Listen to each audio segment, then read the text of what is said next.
Hi, everyone. It is Monday. Thank you for being with us after Thanksgiving. We hope your holiday and time off, I hope, went well. Thank you again for starting off December with us. It's not just another week, it's the first week of December, falling on the second day of the 12th month. We could do a little short math and put a countdown clock on the screen. I'm not going to make you suffer that way, nor I along with you. But certainly the next holiday just around the corner, as we are, whether it's on the screen or in the back of our minds, counting down the days till Christmas.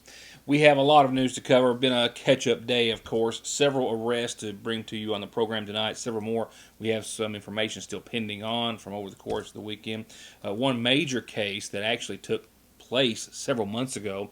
It was an arrest and situation and drug seizure that I covered that we were asked not to report by authorities who were continuing to investigate. That investigation came to a head as of late with a major plea for the possession of pounds of methamphetamine. I'll talk more about that later on in the week. Tonight we've got a shooting case to mention. We have a significant meth seizure tonight.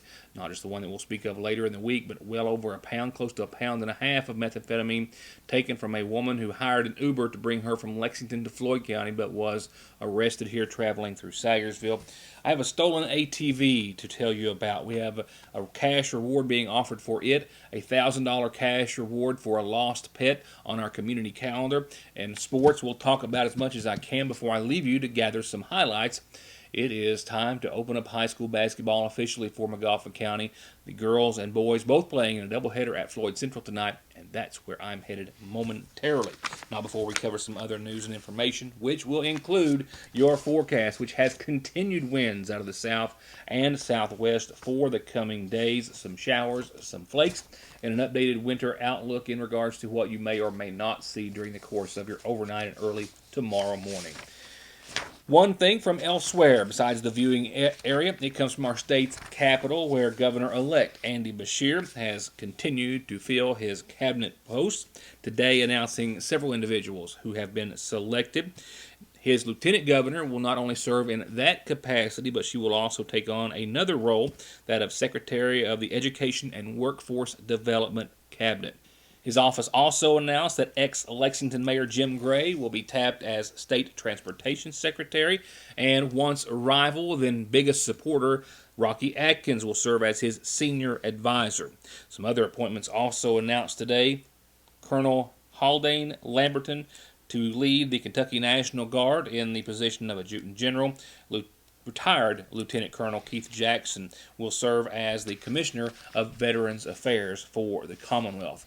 The governor-elect to be sworn in just 8 days on December the 10th. I'm going to take a quick commercial break while we gather a few more details. One advertisement that I just didn't have put together. You know, it's getting caught up from over the weekends, but a commercial which we'll show you a little later on tomorrow. It's an annual reminder, and in fact, it's the 20th annual. The Keeping Room has been around almost as long as your news today. The 20th annual Keeping Room Annual Old-Fashioned Christmas Open House is this week, this Friday and Saturday, 10 till 5, where they're celebrating 20 years of being in business, offering 20% off of any purchase, refreshments, and hot cider to be served. The Keeping Room located on West Maple Street, and they hope that you join them to celebrate their 20 years and for their wonderful selection of primitives and other such items. And I'll tell you more about that and remind you throughout the week. Here are some other folks we hope to remind you about their services, and we hope that you let them know you're watching every chance you get. Headlines will return right after that. Car wrecks, truck wreck, disability, workers' comp, slip and fall, wrongful death. Your case matters to you. Your case matters to us. Contact McFarland Tinker Law Office. With our combined experience of over 58 years, we're here ready to work for you.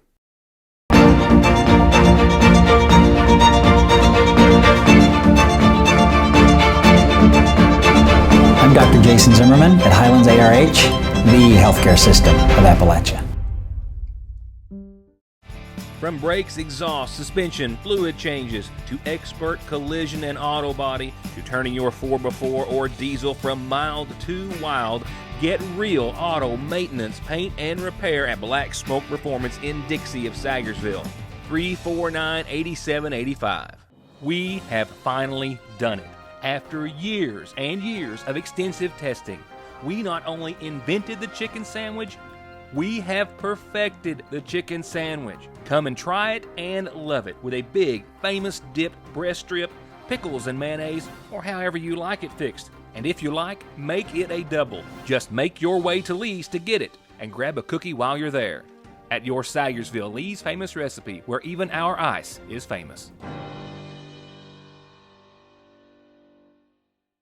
Just in time for the winter driving season, and through December the 13th at Conley Tire, come in and get $70 off a set of new Michelins. Until the end of the year, $50 off winter and mud and snow Cooper tires, and up to $150 off select sets of Goodyears. And don't forget, 6 months same as cash. Stop by their Staffordsville store or go to conleytire.net to find out more.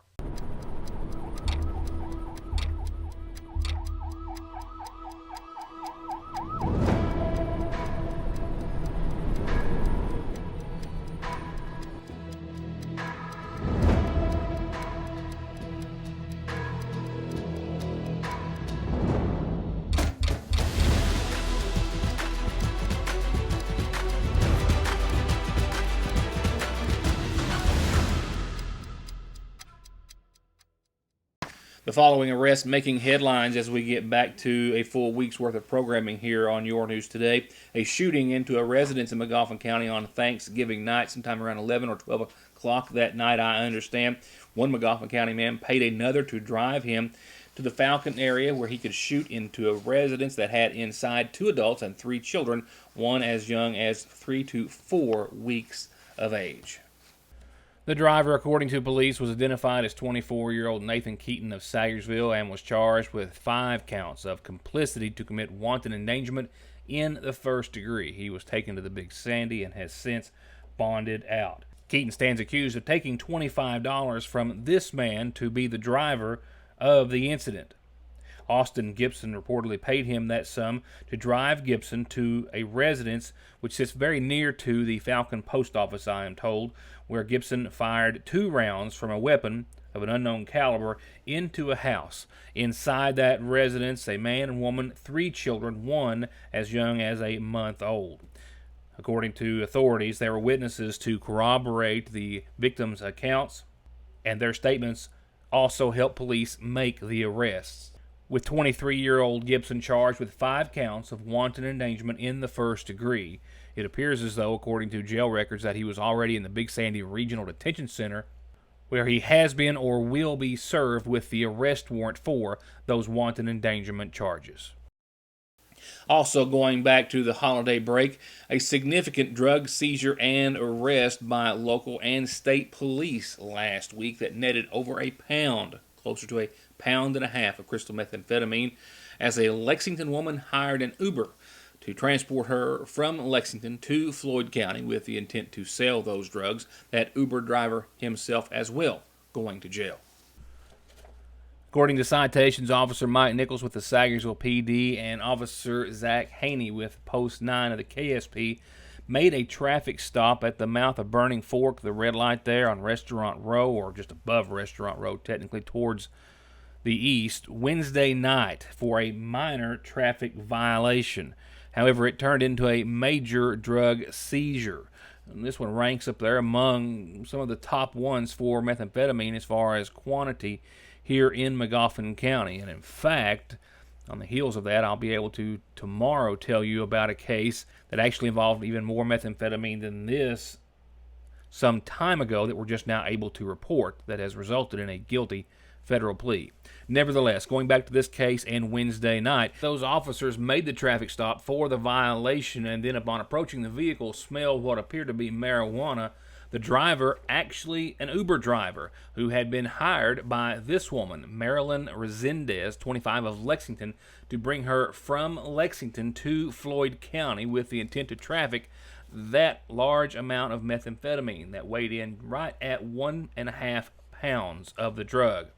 The Uber driver was arrested for DUI and taken to the Big Sandy jail, while Resendez was also taken to the Big Sandy after she was also found to be in possession of a loaded, chambered, high-point 9mm that officers took from her person that she had hid in her clothing. So far, she's charged with trafficking in meth over 2 grams, carrying a concealed deadly weapon, and possession of marijuana for some that was found in her pocket. As for the methamphetamine, it was actually found in her purse, which was in the trunk of the vehicle.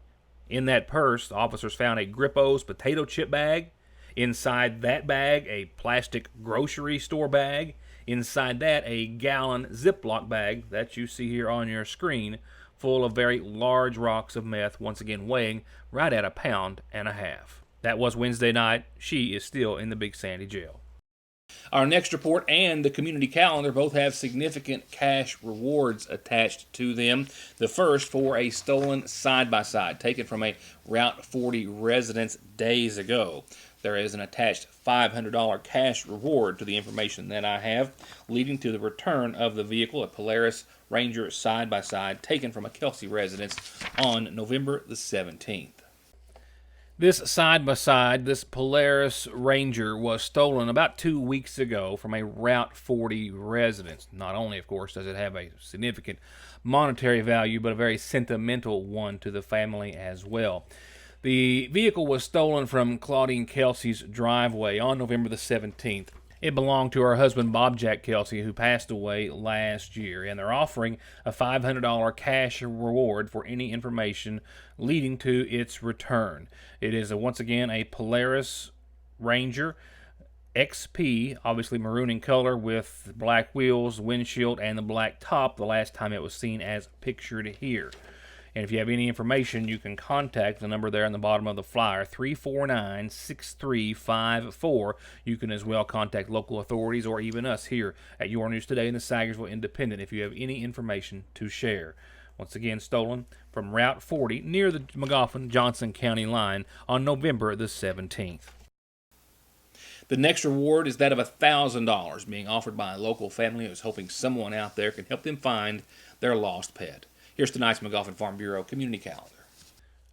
And as you can imagine, some holiday announcements starting off the calendar. First with the 6th annual Sagersville Funeral Home Toy Drive. This has grown each and every year. Now in their 6th year, you can share your love this Christmas season and help provide needed gifts for the children of Magoffin County, asking for any new unwrapped toy. That's right. Don't even have to wrap it. Just donate it at the Sagersville Funeral Home for their 6th annual toy drive going on now. Now, see this. A reminder, the Magoffin County Senior Citizen Center has received a donation of eyeglasses from Christian Appalachian. So they're welcoming seniors to come and go through them and see if there's any you can use. They're open 7:30 to 3:30 daily, weekdaily, with lunch served, remember, at 11:30. And a family is still desperately searching for their lost pet, and in fact, they have added a $1,000 cash reward to information leading to its return. If you can help them find this fella, please call Jerry Sweeney at 349-5693. 5-year-old AJ is tan and black. He was wearing an orange reflective harness when he was last seen several days ago last week in the Bloomington area. Again, a $1,000 reward. Call 349-5693 if you have any information. Revival is ongoing tonight through Saturday night, 7 o'clock nightly at the First Community Baptist Church with evangelist Todd Masters. They hope that you will join them for revival, just as you are hoped to join everyone, and we hope it will be everyone, for the big community celebration feast. Now, this is free, but it's for everyone. Just hoping to spend as much time in a wonderful setting at the community center before a wonderful meal, and folks from throughout the entire community. That is December the 13th. It's on a Friday from 11 till 2 at the community center for the annual Sagersville and Magoffin County Christmas Celebration Feast. And use our calendar for your holiday announcements for your church, group, organization, or for birthdays and anniversaries too. Just tell me, we'll tell everyone else about it.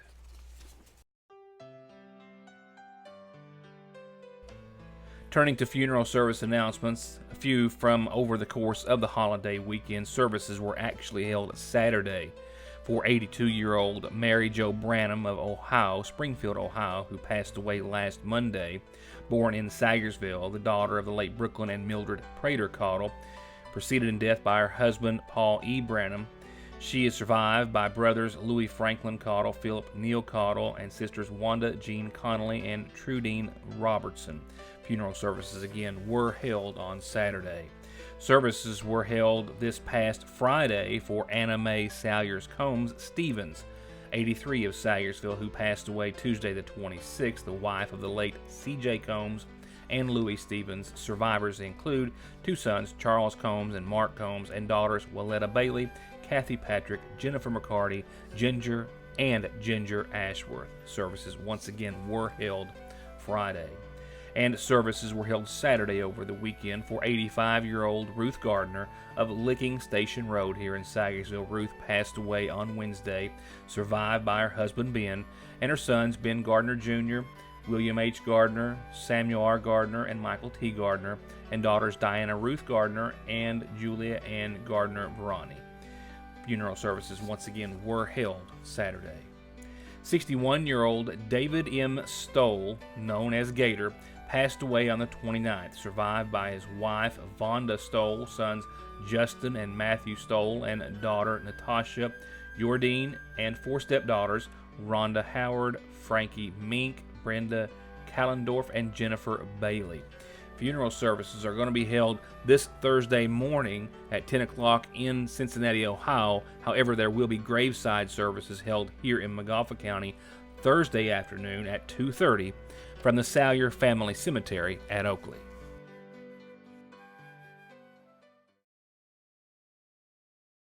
I know, I say it every year, but I promise you, never before has the seasonal shop been so wall-to-wall filled with Christmas. The absolute most unique Christmas decor and ornaments and gifts you've ever seen under one roof in the area. Ornaments and trees of all types and colors and kinds. Table decor, dishes, all the wreaths, all the flowers. And if you're looking for gifts, they've got just about everyone on your list covered. Plus, you have to see their selection of women's clothes and accessories. Gorgeous, with a wide variety of styles and sizes. So let them help you pick out the perfect outfit for any Christmas party or family get-together. And from now until Christmas, they have a new deal of the day every day. So be sure to follow them on their Facebook page for all the details at Frazier's Raider Drugs Seasonal Shop in downtown Salyersville. Merry Christmas, Dad. Yeah, sorry about the storm canceling our flights. But you got our present in the mail, right? I got it. I know exactly what it is, but I don't need a new phone. This one works fine. I figured you hadn't opened it. Son, I do appreciate it, but I don't need it. Would you at least open it? Merry Christmas, Grandpa! Hey, kids. Would you look at that? It's like you're here with me. Miss you, Pops. I miss you, too. Merry Christmas from Appalachian Wireless. It can be one of the hardest parts of being a parent. You can beg them, bribe them, hold them down and try to force them, and sometimes you still can't get them to take their medicine. Well, problem solved at Parkway Pharmacy with Flavor X. Let your kids customize their medicine with some of the best flavors that really do taste great, and it's totally free with your child's prescription at Parkway Pharmacy. So stop the suffering, theirs and yours, for free, and get your Flavor X flavored medicines at Parkway Pharmacy in Salyersville. At Salyersville National Bank, they know your house is much more than your home. It's an investment, and for many of us, the biggest we'll ever make. And whether it's for needed repairs and maintenance, or a new addition or renovation to give you some more room and more equity, let Salyersville National Bank deal with all the financial work and worry. Real and real competitive, hometown, homegrown, home improvement loans at Salyersville National.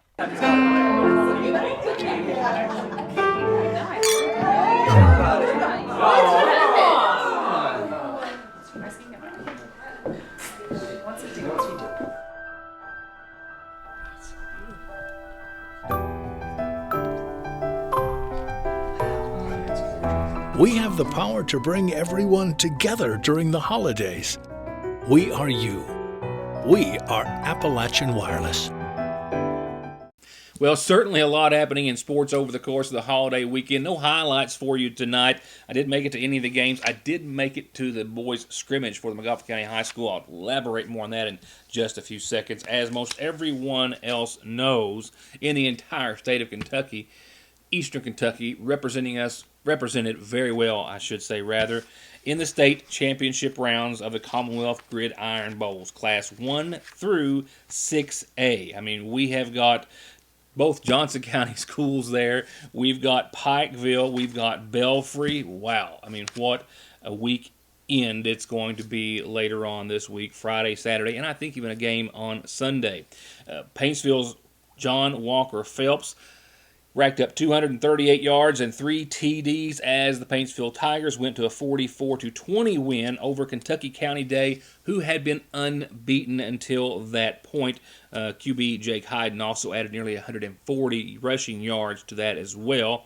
The Tigers together, almost 500 yards total, and they, of course, will go on to the state championship in Class 1A, I think the first time since the 80s, if I'm not mistaken, and they are set to take on rival Pikeville in that state championship. That game Friday at 2 o'clock, of course, at Kroger Field. As for Johnson Central and the Golden Eagles, Madisonville North Hopkins actually amassed over 400 yards against Central. It didn't matter. Central had 52 points to Hopkins' 14. Central now for the 5th year in a row in the state championship final. There's not many other ways you can describe that. So, in Class 1A, that game Friday at 2, as I said, Paintsville and Pikeville. In 2A, Saturday at 1, you've got Mayfield and Somerset. Class 3A, Bell County and Belfry. That game is Friday at 7. In Class 4A, that's where Johnson Central will be taking on Boyle County. Boyle County, who defeated Central, not Johnson Central, but just Central 31-14. That's Saturday at 4:30. 5A will be Saturday at 8, Covington Catholic and Frederick Douglass. 6A will be Male and Trinity of Louisville. That's Sunday, the only game Sunday at 2. All games, of course, at Kroger Field and all packed full of high school football excitement. Congratulations to all. The Lady Hornets and the Hornets both start their regular season tonight on the road, a doubleheader at Floyd Central. I am out the door as quickly as possible to try to get there. Don't know that I'll make any of the girls' action. It tipped off, as did the show tonight, at 6 o'clock. This, of course, is the season opener for the girls and the boys. I can, of course, tell you, as with Andrew playing on the team, that I tag along and take in more boys' games than girls. Watch them over at Paintsville take on Powell County in a scrimmage Saturday, and man, it was exciting to watch. The Hornets were literally all on 8 cylinders, and this was one of those games where everyone was having a good time. Everyone was just at the top of their game for the most part, and it made for a really exciting night. Hopefully indicative of the rest of the Hornet season. We'll show you tomorrow with some highlights that I'll bring back then. Here are the highlights. Weather-wise, no, not a good segue, not even accurate. But here's what we have to talk about. We do have a chance of some flakes to fly later on tonight in the viewing area. That's for the most part, at least not seen any. It's just been a wet one out there for the past 24 hours or so. We do, however, have the chance of a dusting or maybe a little bit more between now and the overnight. We've got some more winds to have to deal with for the next several days thereafter. It's a forecast with a lot of winds continuing over the next several days. More on than off, and maybe up to, if you want to get down to a finite number, a dusting to 0.2 of an inch of snowfall through tomorrow morning, and that's around 1 a.m. or so. With your updated snowfall total, I hesitate to use the word total, but 0.2 is a number. And with that, we might see just about that. With, like I said, some winds throughout much of your Licking Valley forecast. So the possibility exists at least on paper, and we might see some rain and snow showers before 11 and a few flurries thereafter, and that will be it at the most, with cloudy skies and a low of just under freezing tonight at 31. We've also got winds out of the west and northwest, 6 to 10, maybe even upwards of 15, 16, 17 miles per hour, gusting at times tonight. The winds just won't go away until tomorrow, but they come back. At least during the day tomorrow, we should see cloudy skies, dry skies, and about 37 for your Tuesday. But then those cloudy skies will become partly cloudy by the overnight with a low of around 32. And as they do, those west and southwesterly winds come back anywhere from 8 to 18 miles per hour. Still dry, but just breezy again tomorrow night as well. By Wednesday, we see the sun return, and with that, temperatures go up to around 45. And with that, we'll also see winds out of the west-southwest again, 8 to 10 on average, up to 23, 24 mile per hour gust. Another breezy day on your Wednesday. Sound familiar? Wednesday night, partly cloudy, a low well below freezing at 27. And then Thursday, we're back into the sunshine. Temperatures upping a degree or so to 48 under sunny skies. Our next chance of some showers appears to be snow showers late Thursday night with mostly cloudy and a low of 31. And those snow showers, if we see them, could linger until around 7, 8, 9, 10 or so in a light nature on Friday morning. And then maybe a little rain thereafter if the precipitation has enough in it to stick around that long, as we'll see about 47 degrees on your Friday. Friday night, mostly cloudy, dry, and 25, and for your weekend, which is almost as far away as it can get. Saturday, mostly sunny and 47. Sunday, we might actually see the 50s, maybe Monday too. That's going to wrap it up for the first show of December still. Pages of news and all kinds of reports as we try to get back into the groove after being off. It's hard to be off for 4 days and come back in and just everything start going right back to the way it was. You wouldn't think it would be that way after 21 years, but it's not. Thank you all for being here. We'll see you back here tomorrow night. Good night, and thank you for watching.